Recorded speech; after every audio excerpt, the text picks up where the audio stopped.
Good morning everyone. साथियों, हमारी mapping की सीरीज में हम लोग अभी न्यूजीलैंड को कर चुके हैं और अब नंबर है ऑस्ट्रेलिया का। और अभी एक बार हम लोग पूरे वर्ल्ड पे सरसरी नज़र मार चुके हैं और अब हम चलने वाले हैं अंदर की तरफ, जो काफ़ी हद तक इम्पोर्टेंट होने वाला है और आपका पूरा वर्ल्ड मैप कवर हो जाएगा। और ज्योग्राफी तो आधी से ज़्यादा मैपिंग पे बेस्ड होती है। अगर आपने मैपिंग प्रॉपरली कर ली तो आपका आधे से ज़्यादा काम समझ लीजिएगा ज्योग्राफी का निपट गया। तो हम यहीं पर देखने वाले हैं, कुछ काम मैं आपको दूंगा और कुछ काम आप मेरे साथ करेंगे। ऐसे करके हम लोग वर्ल्ड मैपिंग को भी 15 से 20 दिन में निपटा लेंगे, डिटेल वाइज करके भी। और उसके बाद हम लोग सीधे आ जाएंगे इंडिया की मैपिंग पर। ठीक, इससे हमारी वर्ल्ड ज्योग्राफी और इंडियन ज्योग्राफी दोनों कवर हो जाएंगी। तो सबसे पहला काम मैं आपको होमवर्क देता हूँ। तो होमवर्क ये है कि ऑस्ट्रेलिया से जो आसपास का क्षेत्र है वो मैं नहीं कराऊंगा, क्योंकि वो हम पहले कर चुके हैं। इसमें आपको देखना है ट्रॉपिक ऑफ कैप्रिकॉर्न।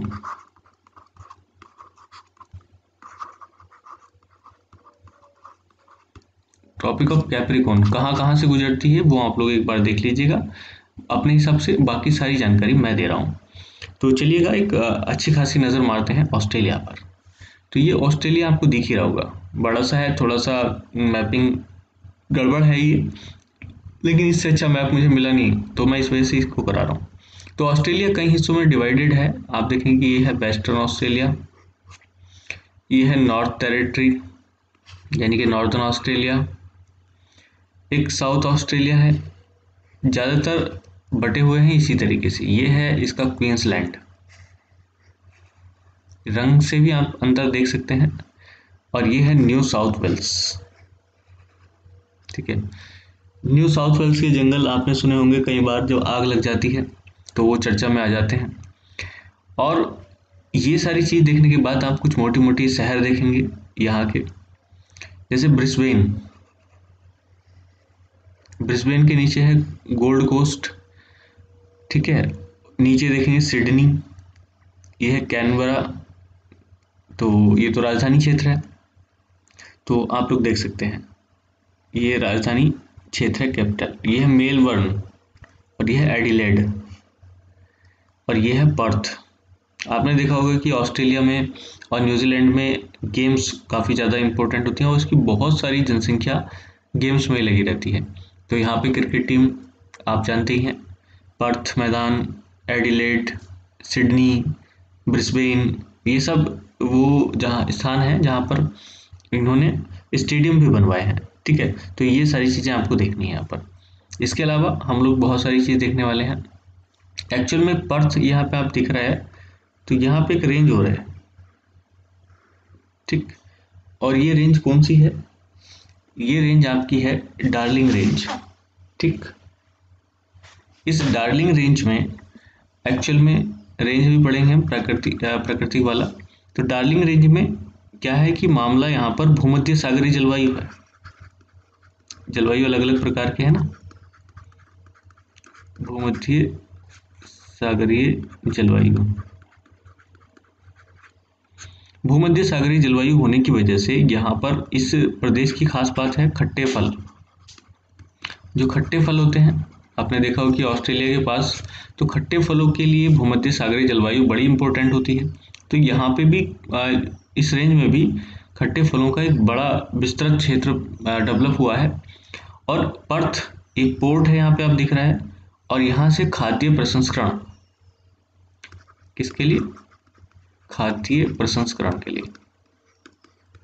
खाने की वस्तुएं सेंड की जाती हैं, विशेष तौर से फल। तो यहाँ पे डेवलप हुआ है पर्थ। तो यहाँ से पोर्ट, जो पर्थ पोर्ट है वो खाद्य प्रसंस्करण के लिए काफ़ी फेमस है। लेकिन ये इसका भार कम करने के लिए एक और पोर्ट साथ में बनाया गया, ये है फ्रीमैंटल। साथ में दिख रहा होगा, पर्थ का थोड़ा सा लोड कम करने के लिए यहीं पर फ्रीमैंटल नाम से ये जगह बना दी गई है। ठीक है, ये आप समझ सकते हैं। उसके बाद आपको क्षेत्र देखना है, मोटे मोटे शहर देख रहे हैं यहाँ पे। तो अभी हम फिजिकल मैप पे चलेंगे, ये एक्चुअल में पॉलिटिकल मैप है। तो पॉलिटिकल मैप में आपको केवल प्लेसेस मिलेंगे, तो प्लेसेस आप देख सकते हैं। और जो वैसी जानकारी है वो आपको फिजिकल मैप में मिलने वाली है। चलो फिजिकल मैप पे चलते हैं। ये है फिजिकल मैप। थोड़ा सा धुंधला है, लेकिन आप लोग क्या करिएगा, अपने जो मैपिंग की बुक है ऑक्सफोर्ड जो मैंने बताई थी उसमें करें, उसमें काफ़ी अच्छे तरीके से दिखाया गया है और बताया भी गया है। वैसे तो ये पर्थ आपको दिख रहा होगा, पर्थ से लेकर के सिडनी तक यहाँ पे ट्रांस ऑस्ट्रेलियन रेलवेज है, यहाँ से पूरा ये दिख रहा होगा, ये ट्रांस ऑस्ट्रेलियन रेलवे जाता है और यहाँ तक सिडनी तक जाता है। ट्रांस का मतलब होता है जो आर पार, बिल्कुल आर पार पहुँचे वो। उसके बाद आप देखिएगा इसमें डेजर्ट बहुत सारे हैं, जो इसका पश्चिमी हिस्सा है ज़्यादातर वो डेजर्ट ही डेजर्ट का है। जैसे आप ग्रेट विक्टोरिया डेजर्ट ये आपको दिख रहा होगा, गिब्सन डेजर्ट ये आपको दिख रहा होगा, ग्रेट सैंडी डेजर्ट ये यहाँ पे है, ये तनामी डेजर्ट है ये भी यहाँ पे है, और इसके अलावा सिम्पसन डेजर्ट ये भी यहाँ पे है।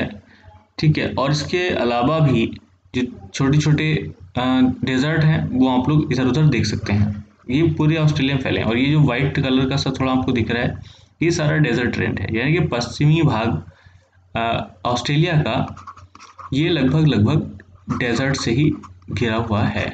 ठीक है, लगभग डेजर्ट ही डेजर्ट है इसमें है। और बाकी जो जनसंख्या ज़्यादातर निवास करती है वो करती है पूर्वी साइड में। जनसंख्या पूर्वी साइड में निवास करती है जनसंख्या। लेकिन हुआ क्या, आप देखेंगे कि यहाँ पर ऑस्ट्रेलिया में ही दो जगह हैं, मैं बता देता हूँ नीचे, यहाँ और यहाँ। ठीक है, ये कौन सी है, एक तो जगह है ये कूलगार्डी,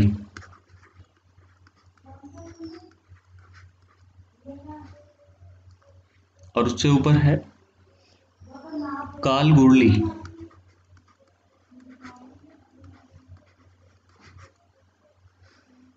कालगुरली और कूलगार्डी एक्चुअल में दो ये माइनिंग प्लेस यहाँ पे डेवलप हुए। यहाँ से क्या होता है, गोल्ड माइन किया जाता है, सोना। ठीक है, तो ये किस लिए फेमस है, गोल्ड माइनिंग के लिए। और इसी वजह से इन्हीं की माइनिंग करने के लिए कुछ जनसंख्या पश्चिमी ऑस्ट्रेलिया में भी बढ़ी है। हालांकि इधर पूरा डेजर्ट है और ज़्यादातर जनसंख्या पूर्वी ऑस्ट्रेलिया में बसती है, लेकिन उसके बाद भी गोल्ड माइनिंग की वजह से यहाँ पर आप देख सकते हैं जनसंख्या का निवास बढ़ा है। एक ऊपर देखेंगे किम्बरले प्लेटू, यहाँ पे है किम्बरले प्लेटू। यहाँ पे मैं इसलिए बता रहा हूँ क्योंकि किम्बरले की खान भी है, किम्बरले खान, और ये फेमस है हीरे के खनन के लिए। लेकिन यहीं पर मैं बात बता देना चाहता हूँ क्योंकि आप लोग कंफ्यूज ना हो, क्योंकि कुछ लोग बिल्कुल पढ़े हुए होंगे। तो किम्बरले खान प्रसिद्ध है हीरे के लिए, but it is in south Africa. ठीक है, किम्बरले की जो खान है वो अफ्रीका में है, यहाँ पे किम्बरले प्लेटू है, मतलब प्लेटू मतलब क्षेत्र।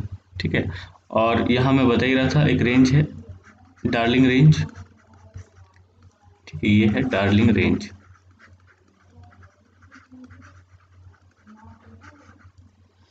डार्लिंग रेंज यहाँ पे है। ठीक है, उसके बाद आप देखेंगे ये है अर्नहेम लैंड, अर्नहेम लैंड, और यहाँ पर आपको एक जगह मिलेगी, ये थोड़ी सी छोटी जगह है लेकिन आपके लिए इम्पोर्टेंट है, वेप। मैं स्पेलिंग लिख देता हूँ, WEIP, वेपा,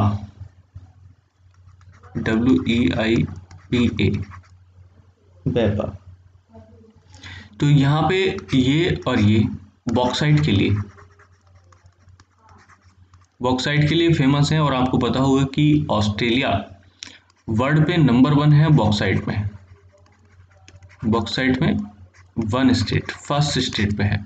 तो ये जो क्षेत्र है अर्नहेम क्षेत्र और वेपा, ये प्रसिद्ध हैं अपने क्या बोलते हैं बॉक्साइट प्रोडक्शन के लिए। ठीक है, उसके बाद लेक आयर आपको दिख रही होगी, लेक आयर यहीं पे है, ये लेक आयर दिख रहा है, ये नॉर्थ और साउथ। तो ये पूरी जो दिख रही है आपको ये लेक आयर है। और लेक आयर ये सबसे गहरा स्थान है ऑस्ट्रेलिया का। ठीक है, तो सबसे गहरा स्थान है लेक ऑस्ट्रेलिया का, और ये आयर प्लेटू पे ही है यहीं पर। तो ये भी आप देख सकते हैं। उसके बाद आप एक और चीज़ देखेंगे, ग्रेट डिवाइडिंग रेंज। ऊपर भी है, नीचे भी है, ग्रेट डिवाइडिंग रेंज। तो ये पूर्वी ऑस्ट्रेलिया के ऊपर से लेकर के यानी कि क्वींसलैंड क्षेत्र से लेकर के नीचे South Wales, New South Wales तक ये पूरी फैली हुई है, आप लोग देख सकते हैं ऊपर से नीचे तक, ठीक है। और ये जो क्षेत्र आपको दिख रहा है ये माउंट कोसियुस्को, माउंट कोसियुस्को, तो ये the highest point, highest point. देखो यहाँ पे थोड़ा सा धुंधला दिख रहा होगा मैं मानता हूँ, लेकिन आपको क्या करना है, जैसे जैसे मैं बताता जा रहा हूँ वैसे वैसे आप इसको भरते जाएं, और अगर आप लोग ऐसा नहीं करेंगे तो आपको दिक्कत हो सकती है, ठीक है। तो हाईएस्ट पॉइंट क्या है, माउंट कोसियुस्को, ये ग्रेट डिवाइडिंग रेंज का हिस्सा है और यहाँ पे आप देख सकते हैं। उसके बाद आपको नदी देखनी है, ये डार्लिंग नदी आ रही है, और ये मरे नदी जो ग्रेट डिवाइडिंग रेंज से ही होती है, और फाइनली ये गिर जाती हैं गल्फ ऑफ स्पेंसर में। यहाँ पे गल्फ ऑफ स्पेंसर है, ये सब गल्फ ऑफ स्पेंसर। थोड़ी बहुत स्पेलिंग अगर मिस्टेक होती है तो उसके लिए माफ़ी चाहूँगा, लेकिन वैसे ज़्यादातर यहाँ शायद सी है, स्पेंसर। तो गल्फ ऑफ स्पेंसर में ये मरे नदी गिर जाती है, डार्लिंग इसकी सहायक नदी है, और ये डार्लिंग न्यू साउथ वेल के जंगल्स में से यहाँ पे आप देखेंगे वेल्स, वेल्स, तो वेल्स यहाँ पे घास के मैदान है, आपने पढ़े भी होंगे पीछे। साउथ जो सॉरी ऑस्ट्रेलिया है, ऑस्ट्रेलिया में वेल्स घास के मैदान होते हैं, तो डार्लिंग नदी इस घास के मैदान से होते हुए और यहाँ को काफ़ी उपजाऊ बनाते हुए आगे निकल जाती है, और फाइनली जाकर के मरे की सहायक बन जाती है, मरे नदी की, और गल्फ ऑफ स्पेंसर में ये गिर जाती है, ठीक है। ये आपको ध्यान रखना है। उसके बाद ये तो चीज़ आपकी हो गई, इधर से ये भी हो गया पूरा। अब यहाँ एक चीज़ और मैं बताना चाहूँगा कि जो चीज़ें रह जाएंगी उसके लिए मैं अभी एक PDF और दूंगा ऑस्ट्रेलिया की, तो वो सारी चीज़ें आपको वहाँ से कवर हो जाएंगी अगर किसी वजह से हमारे इस मैपिंग सीरीज में छूट जाती हैं या रह जाती हैं। एक बड़ा पोर्ट आपको और पढ़ना है, वो है डार्विन, ठीक है। थोड़ी सी चीज़ें ऊपर नीचे जरूर हो रही हैं, वो रीज़न ये है कि क्योंकि प्रॉपर हम लोग नहीं कर रहे हैं उसको, तो इसलिए कभी जैसे पर्थ, हमें पर्थ के साथ ही डार्विन पढ़ना चाहिए था, लेकिन कोई बात नहीं। तो डार्विन भी एक बड़ा पोर्ट है जो काफ़ी हद तक सहायक है इसी का।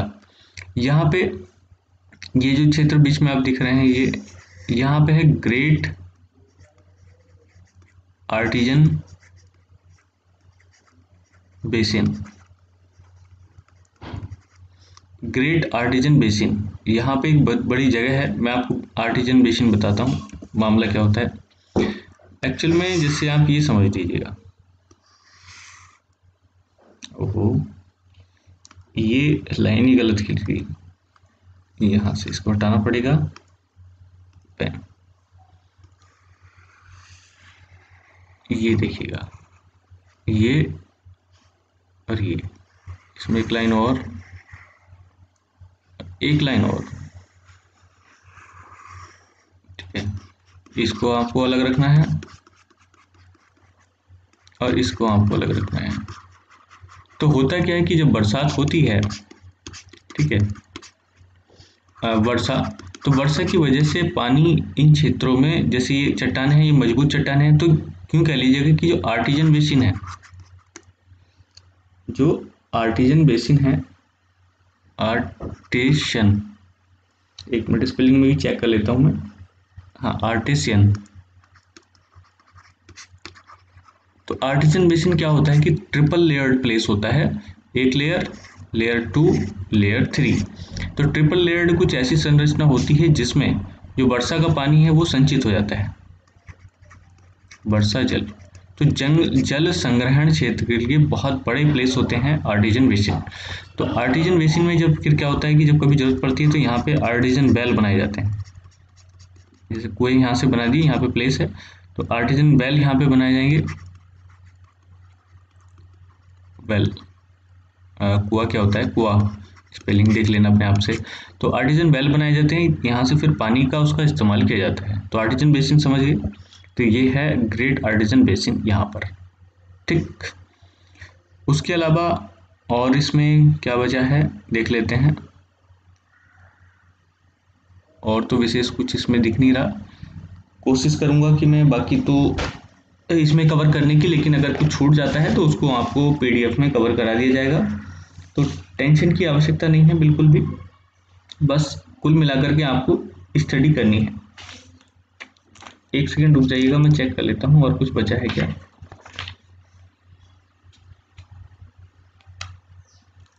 चलिएगा, बस बाकी और कुछ नहीं, आप लोग उसको देख लीजिएगा। जो बाहर की चीज़ें हैं जैसे ग्रेट बैरियर रीफ हो गई, ये पहले हम देख चुके हैं। कोरल सी हो गया, ठीक है, अरापुरा सी हो गया, टिमोर सी हो गया, इंडियन ओशन हो गया, इधर नीचे भी इंडियन ओशन है, नीचे है तस्मानिया।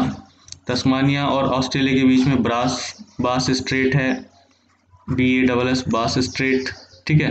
तस्मान सी है इधर, गल्फ ऑफ स्पेंसर अभी देखी है। तो इस प्रकार से ये सारी चीज़ें आप लोग चेक कर सकते हैं और देख सकते हैं, ठीक।